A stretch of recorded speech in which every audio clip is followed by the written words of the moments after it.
Hey everybody, welcome to e-learning day for Monday, February 2nd, roundup day. So we're going to be talking about this theorem that we had last time. We talked about normality, we talked about left cosets, and this amazing theorem we have is if you have a group G and n is normal in G, the normality is going to turn out to be very important. We'll see why. The set of left cosets of n and G denoted by G mod n, is a group when we do the following operation. Take one left coset xn, another left coset yn, and you multiply xn times yn just by calling it xy. This, I think, is kind of the natural thing that you would hope would be the group operation in this set. And it's actually a way of combining these sets in a meaningful way and making a new set. So a good beginning example is this. Let G be the integers under addition, and let n be 2z. The even integers. Now, we don't have to worry about normality here because G is an abelian group, so any subgroup is normal. You have two cosets here. First coset I will write down is this.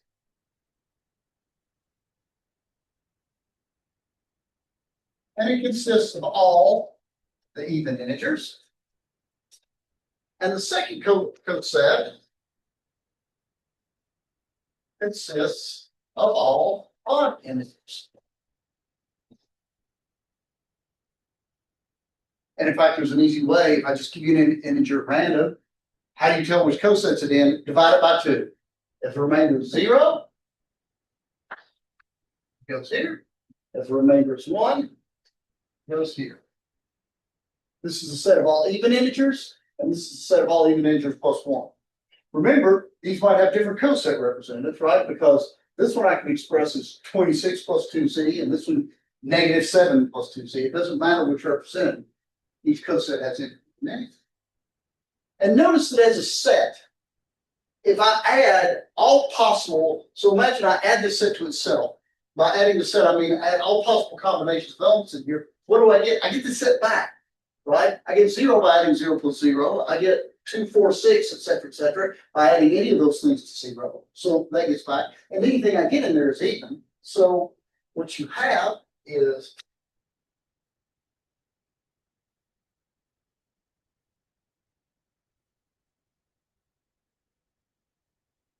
and there you go.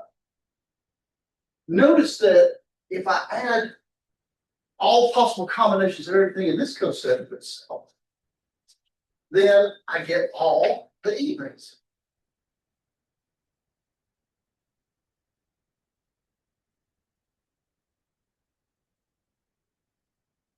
And of course, this is the same thing as 0 plus 2z. This is just the 2z. And notice when I add all possible combinations of stuff from here and stuff from here, I get all odds, and I get, in fact, all the odds. So this is basically the way it works. You're adding sets, but we abbreviate this. Sometimes people will write this like just like little x bar, y bar. We've seen this notation before.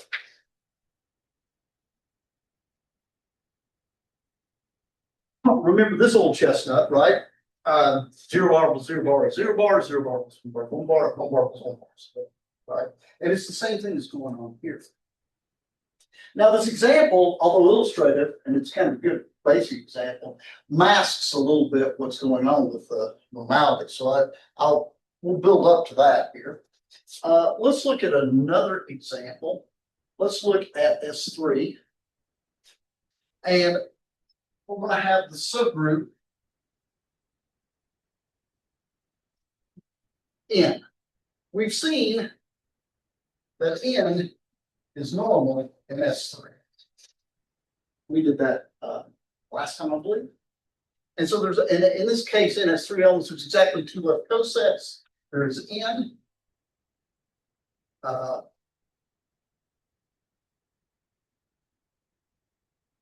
And pick anything that's not an N, say 1, 2.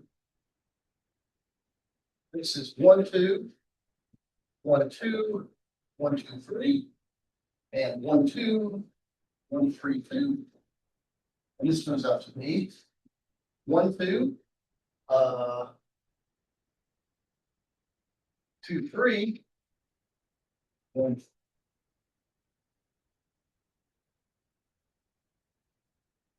you got two left cosets. How do I combine them? Right. Well, in 1, 2, then.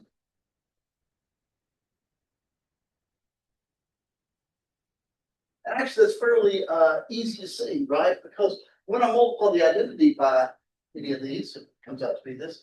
And also, when I multiply 1, 2, 3 times 2, 3, as a matter of fact, this gives me 1, 2, right? Which is the other element of this.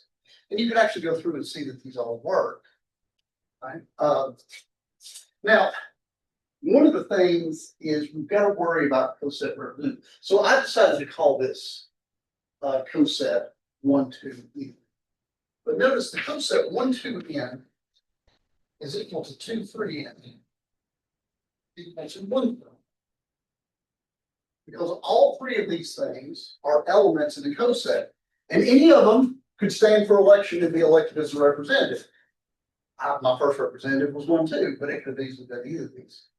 Now, what happens when I multiply 1, 2 n by itself or times itself?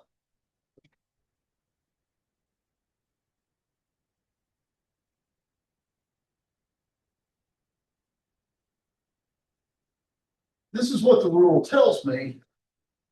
And of course, this is the identity, so it should get it. So when you multiply this coset by itself, you should get it. Now let's kind of test this, make sure we do an experiment. Another way to write 1, 2, n is 2, 3, n. And I can do it 1, 3, n as well.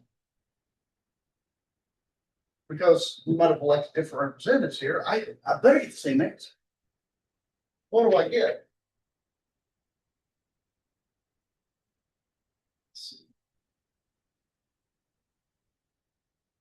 That looks like it's 1, 2, 3 n. But look, 1, 2, 3 is one of the representatives. Yeah, so this is in fact the same thing. It turns out that this operation here, just by multiplying these cosets, is well defined. And I don't like it. Seriously.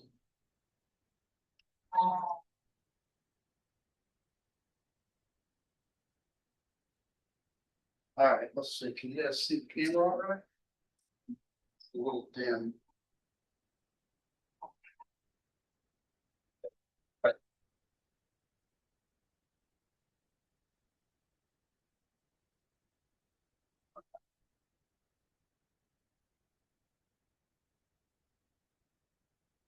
All right, there we go.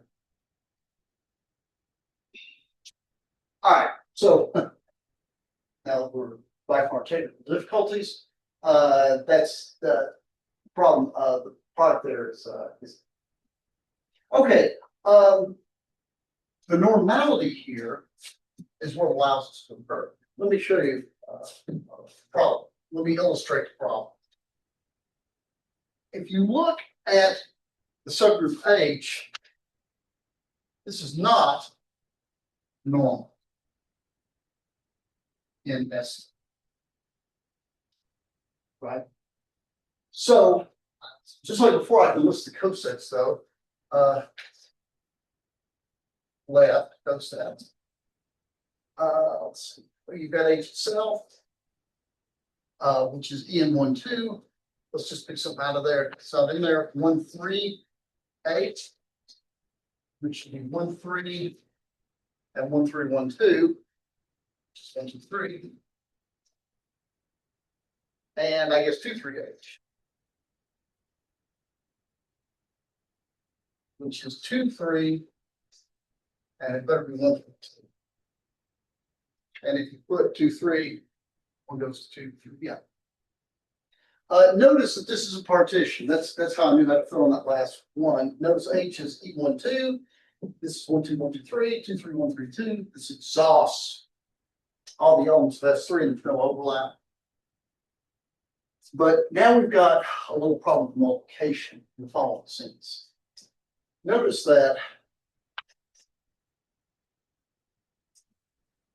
should be 1, 3, right? Identity times 1, 3. It should simply be 4, which is this one. However, what happens if I pick the representative 1, 2? This is also 1, 2H.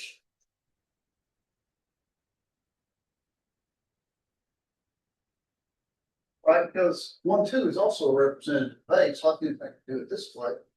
This is equal to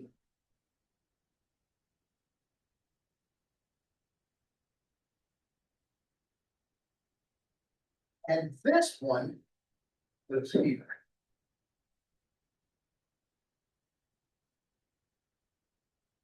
So these two are not the same. So there's a problem that multiplication doesn't make sense because if two people pick different representatives, they might get different answers. So that doesn't make sense. What went wrong here? What went wrong here is not normal. Left cosets and right cosets don't coincide. And so that's going to be really, that's the heavy lifting in the proof of the theorem for 111. The first thing we need to do is step 1, show multiplication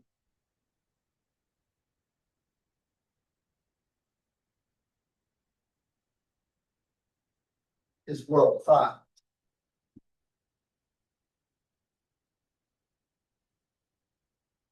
That is to say, if you and I pick different representatives for this coset, and we pick different representatives for that coset, then we need to get the same answer. So to that end, suppose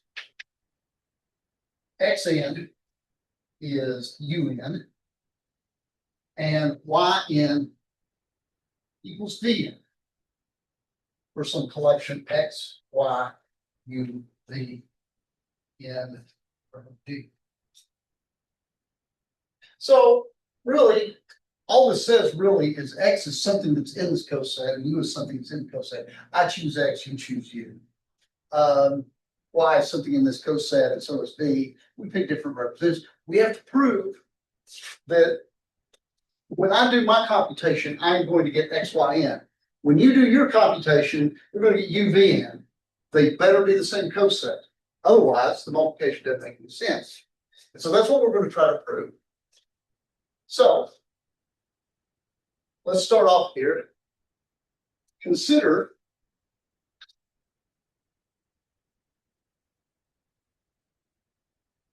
x, y, u, v, and right. Consider this element. This is equal to x, y, v inverse, u inverse. Right?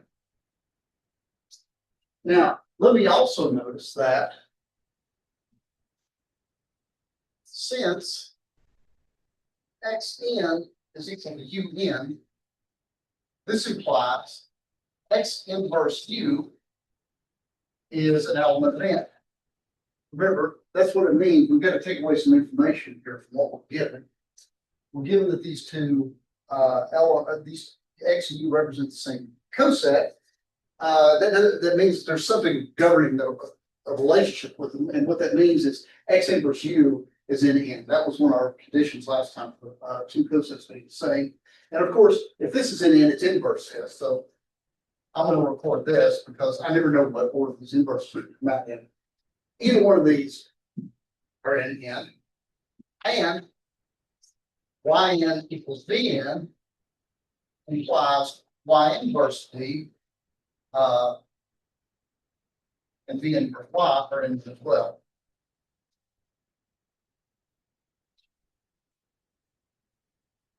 Now, what I'm trying to do is isolate some things. Notice this chunk right here, Y V inverse. Where are you now?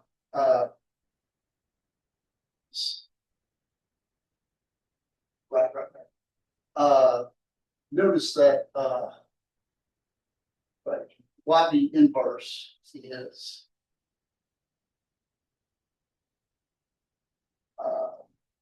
right. Okay, so what I'm going to do here is I'm going to do kind of a conjugation trick here.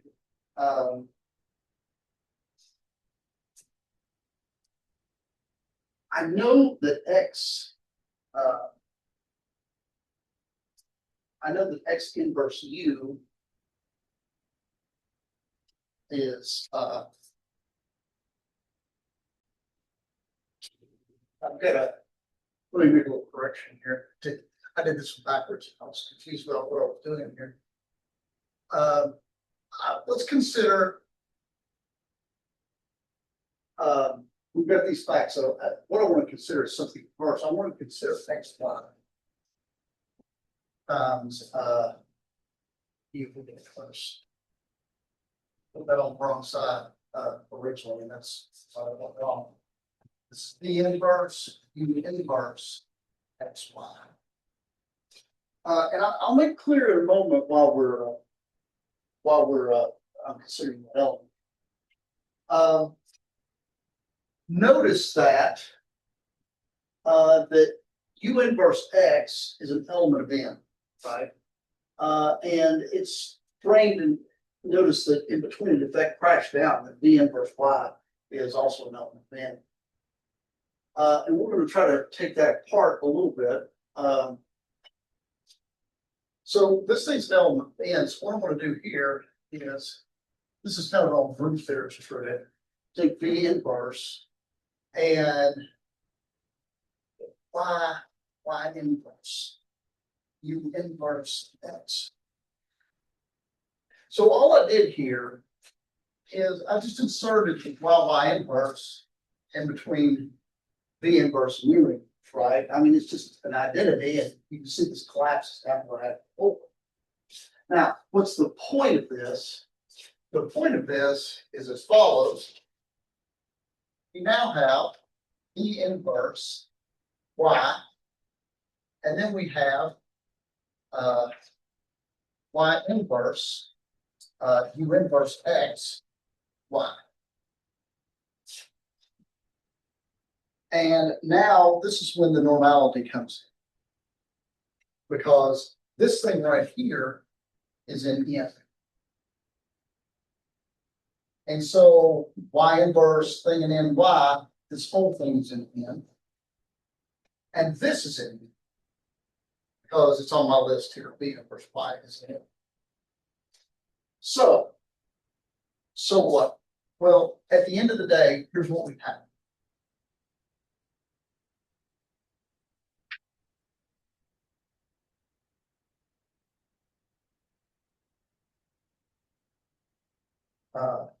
It's in here. Right? Because we did this computation in this thing, all these pieces turned out to be an N. And this implies that the coset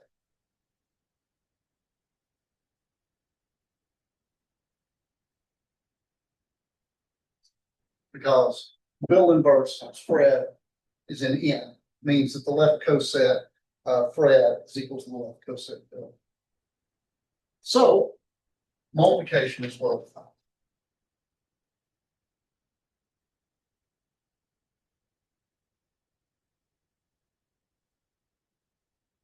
And that's the heavy lift.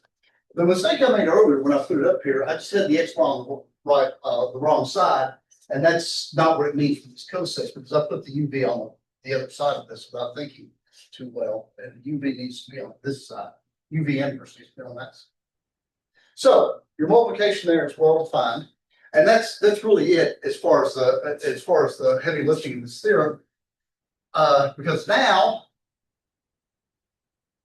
that we know the multiplication is well defined, well, notice one, xn times yn is xyn. This is going to be mod n. So it's closed. Yeah. Number two, xn times yn zn equals xn times yzn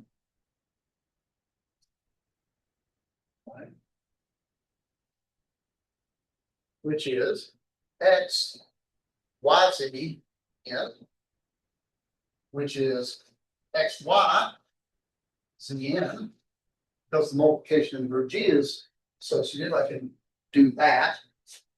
And this is xn yn zn. Oh, that probably stepped too far here. Let me break it down a little bit for you. xyn zn, because this is when we bring a cosine multiplication. And finally, this is xn yn times zn. So it's associative. So it's closed, it's associative, and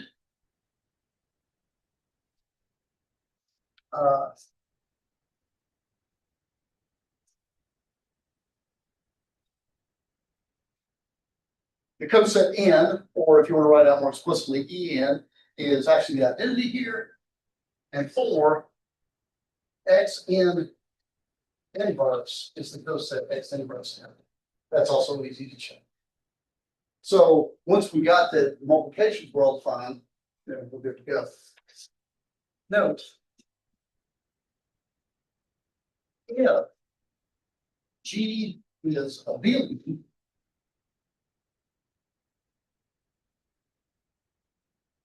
then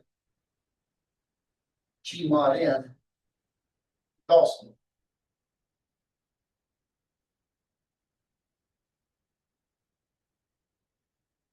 Because if xy equals yx, then the coset yn xn is the same thing as coset xn y. Okay. So there is kind of our first big push on quotient group. Let me give you a theorem here. All conditions are equivalent.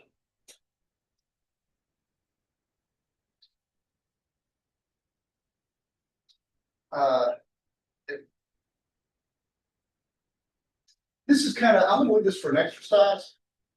It's easy to verify this, and I would encourage you to do so.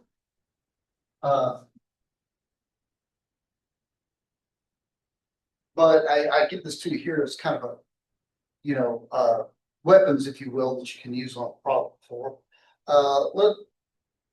Let K be a subgroup of G.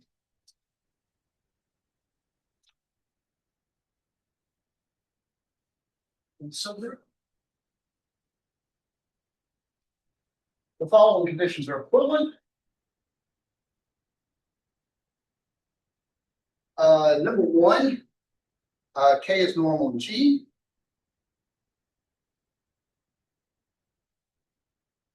Number two, the normalizer in G of K is all of G. That's really just a definition, if you will. Every left coset is a right coset.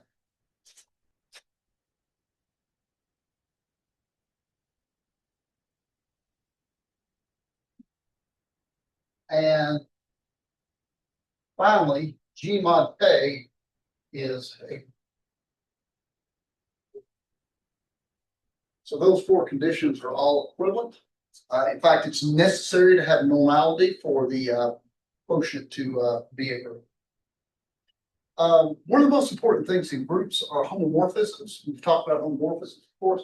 There's a very famous, important homomorphism that's attached to the notion of quotient groups, and I will illustrate that here. I'm going to put this in terms of a proposition here.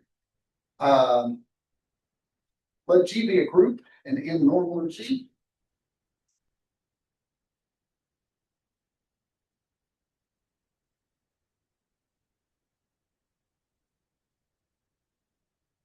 And N normal in D.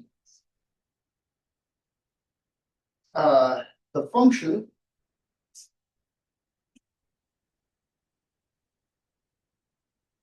I from G mod N given by phi little G is the coset Gn is a surjective homomorphism. So it's onto.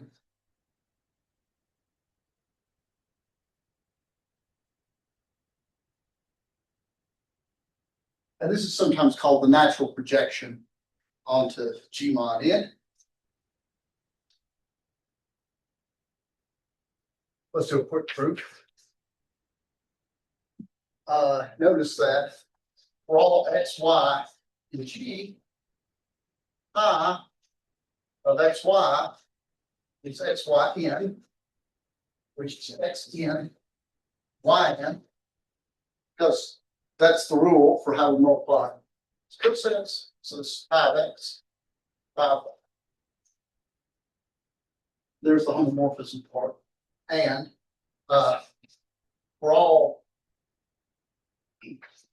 given any left coset,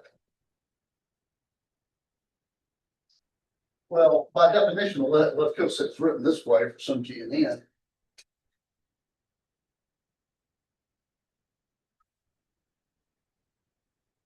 And obviously, the element G is to Gn, so it is onto. I can't resist following rip off of this.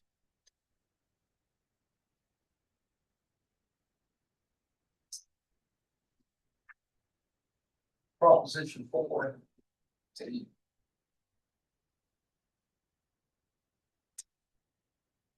Notice that this gives a characterization. This might seem kind of silly, but it actually turns out to be important. Let N be a subgroup.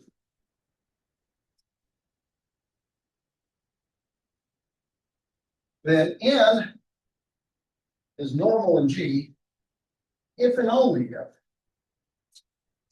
N is the kernel of some surjective homomorphism, or is a kernel of some homomorphism.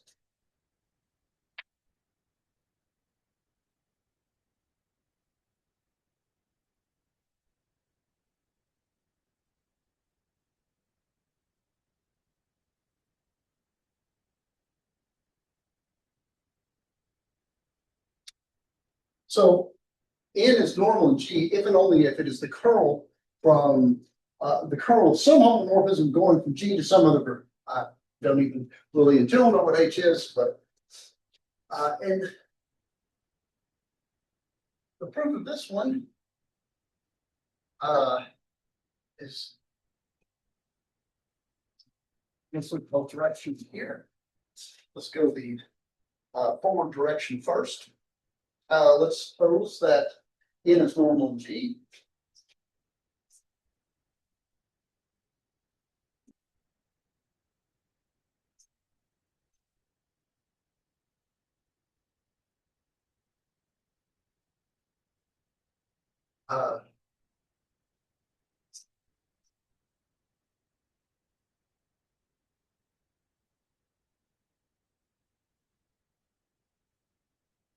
So here, if I'm starting off knowing that N is a normal subgroup, over here I'm going to let phi be the pi that we just defined, and I'm going to let H be G mod N.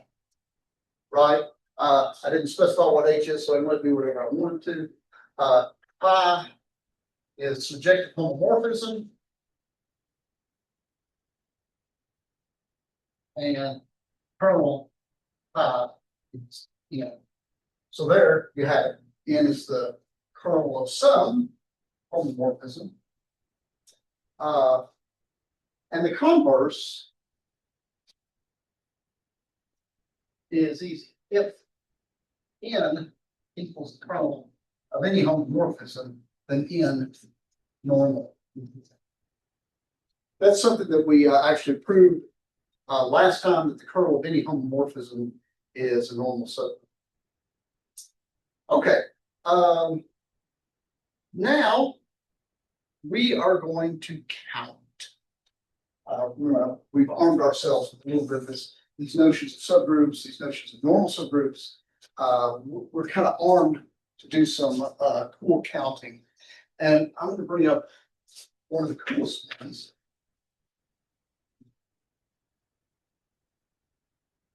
Lagrange's theorem and count.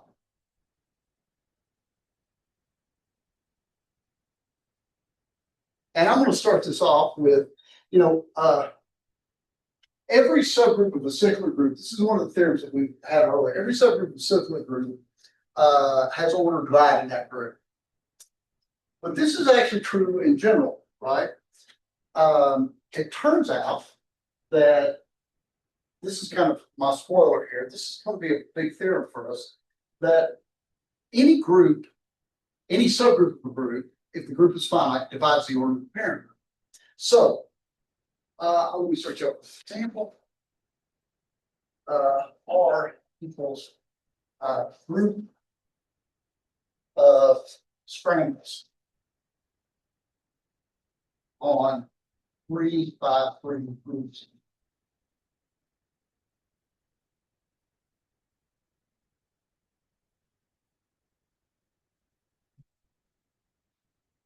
Now, in class earlier this semester, I showed you all that trick with the Rubik's Cube, and I twisted it and did it a bunch of times. Actually, I did it 105 times. And it started a key thing. Yeah, here.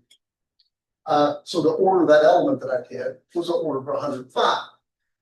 Another way to think about that is the order of the subgroup generated by that element is it's a little subgroup in there for 105.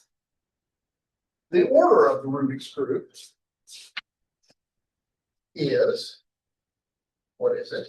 11 factorial times 8 factorial times 3 to the 8 times 2 to the 12. That is a big number, but it's fine. And notice that 105, which is 3 times 5 times 7, divides this number, right? Certainly there's more than enough 3's here. There's a 5 and a 7 in here. So there you go, right? 105 divides this number. Notice that 13 is the smallest prime dividing, not dividing.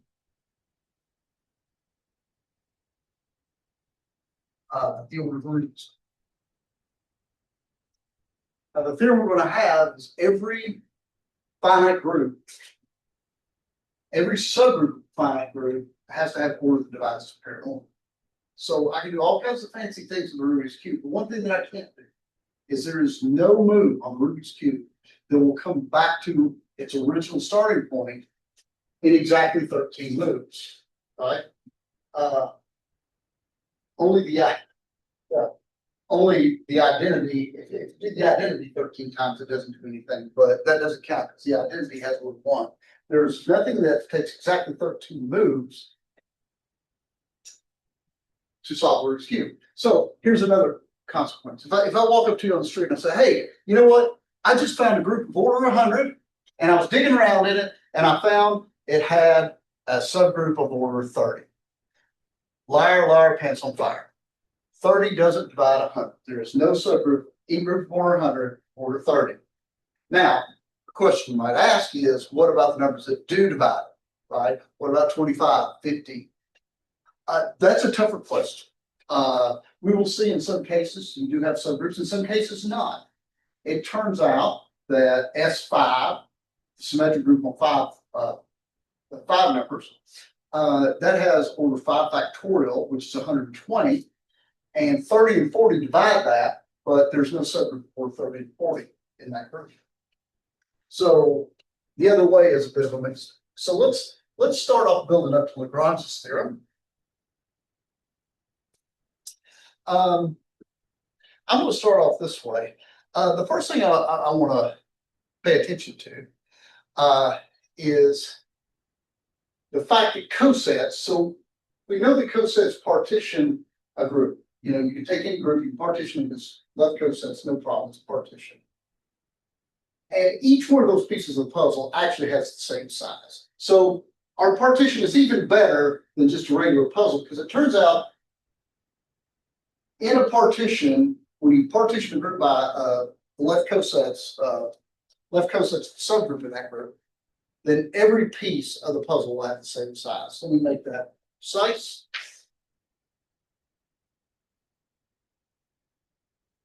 Lemma 421. Let H be a subgroup.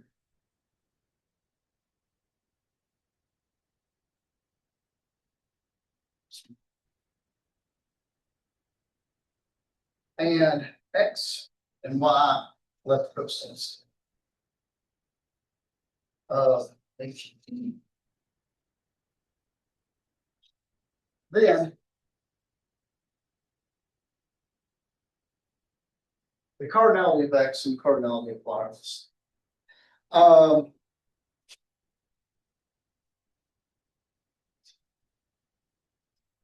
And let me point out, I feel guilty if I didn't, that if we're talking about right cosets, same theorem, all right cosets have the same size as well. So XH, YH, the left cosets.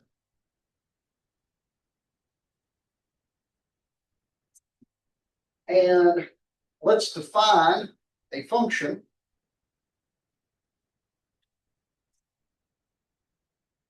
right. Because remember, I didn't say that I didn't say these cosets are finite. They might be infinite sets. So I'm going to do this general thing here. I'm going to define a function f from xh, y. And you know, I guess what I'm going to do here is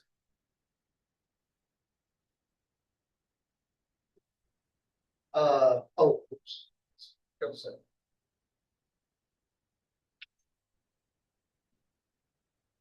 I'm going to take, what does a typical element of this look like? It looks like x times little h, where little h is in here. I'm just going to let this be y.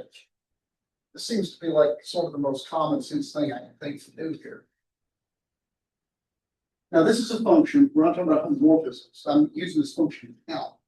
I claim first f is 1 to 1. Now, it's not homomorphism, so we can't use our kernel trick here. What we have to do is do the old-fashioned. So suppose f of xh1 equals f2. So this means that yh1 equals yh2, because that's the way the function is defined. Now just multiply on the left side by y inverse.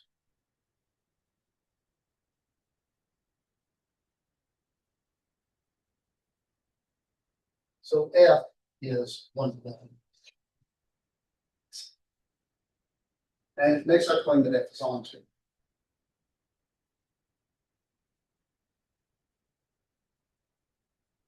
Let's see why this is true. Well, what does a typical element of YH look like? If Z is an element of this left coset, then Z equals YH for some H and H. And therefore, F of XH equals YH. So it's a 1 to 1 and onto. Since F is a bisection,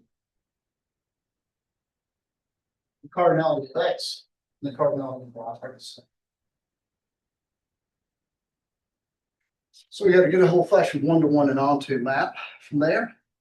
Now, here is the big nuclear weapon. This is Lagrange's theorem.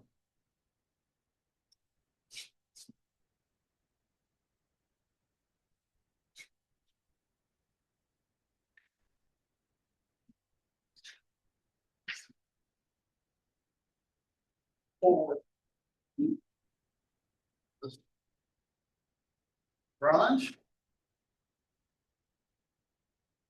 Let G be a finite group and H any subgroup.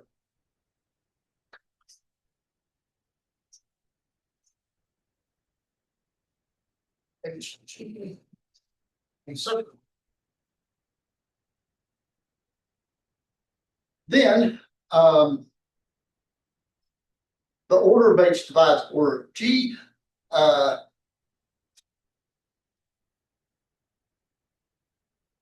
The number of elements in the subgroup H divides the number of elements in G, and the quotient is equal to the index. That is, the quotient, whatever that quotient is the number of left cosets. Remember, this index means the number of left cosets of HG. So not only does the order of a subgroup divide the order of a group, but it also tells you something else. It tells me how many left cosets that you're going to have.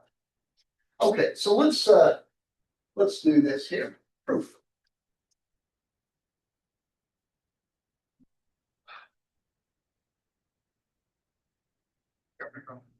Turn on.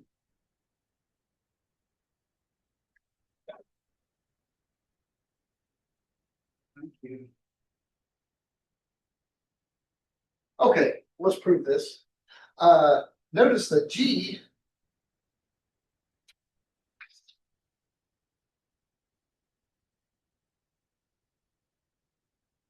is right. Yeah, so I'll do it this way. So notice that G is the union of X, I, G.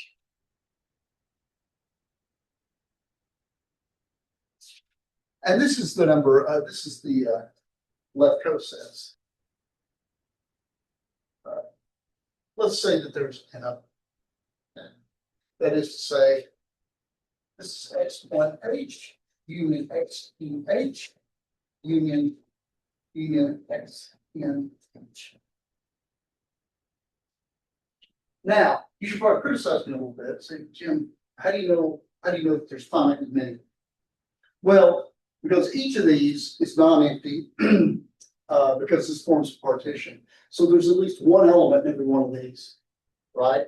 And since G is finite, whatever the order of G is, that's the most different things in union you can have. So certainly there's only finitely many cosets in the situation that we have. Now, what do we know? We know that if I not equal to J, then XIH intersect XJH is empty. Right? Because remember that these cosets form a partition. These are the pieces of the puzzle. There's no overlap. These are the distinct cosets. There's no overlap between them. And G is equal to the union of XIH. And this allows us to count. Because if you remember when you probably did some counting earlier, something like 30-90, the easiest situation where you can count up elements in sets is when they're disjoint, right? Because there's nothing here that's in here. There's no ambiguity at counting. I want to know how many things are in this union. Count these, count these, count these, and add them up because there's no overlap.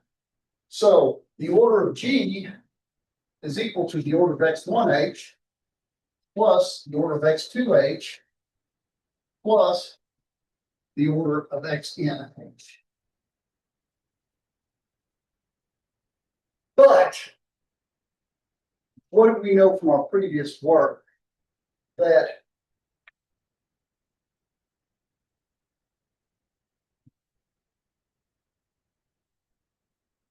we know all the cosets are the same size, right? That's what we just proved.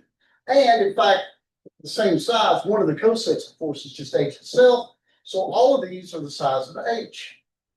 So this is n times the order of h, because this is just the order of h repeated n times.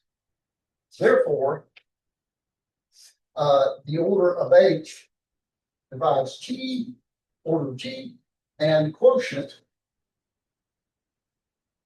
is n, the number of left cosets.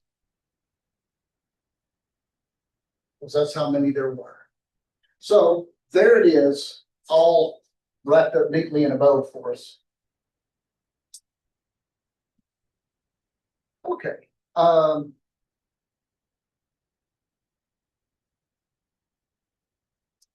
Let me give you a corollary to this.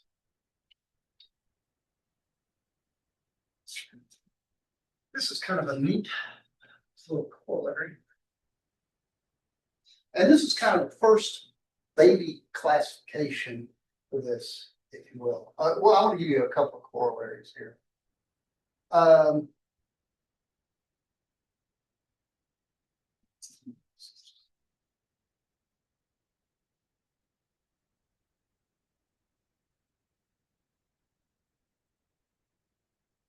This group is infinite. So Cauchy's theorem, or I'm sorry, Lagrange's theorem will surface doesn't apply. But no worries, we can still count the index, the number of left cosets in Z. See, this is even, right? And in fact, the way you can count the cosets in Z is this: take any element of Z that you want, divide it by n, and then take its remainder. And its remainder will be a number 0, 1, 2, all the way up to n minus 1. And whichever one you get tells the coset it goes in. And there's exactly n of those. Here is a corollary.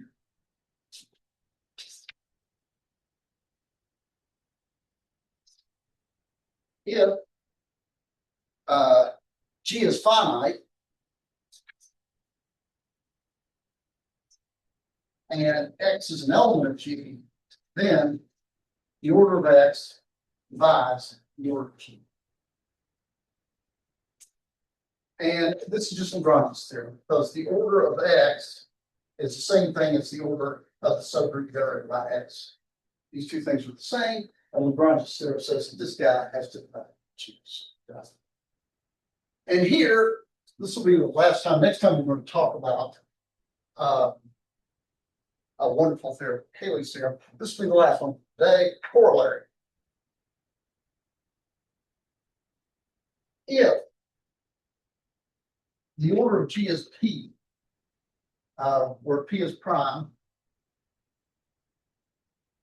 So if you have a group of prime order, prime is very important, then G is isomorphic to ZP. This is a first classification. So here's one thing that you can take away from this. If you ever encounter a group that's prime order, there's only one of them up to isomorphic. It has to be cyclic of order pair. Proof. Let X be in G, X not equal to the identity. Then the order of X divides P, because the order of X has to divide. But the only things that divide P are itself and 1.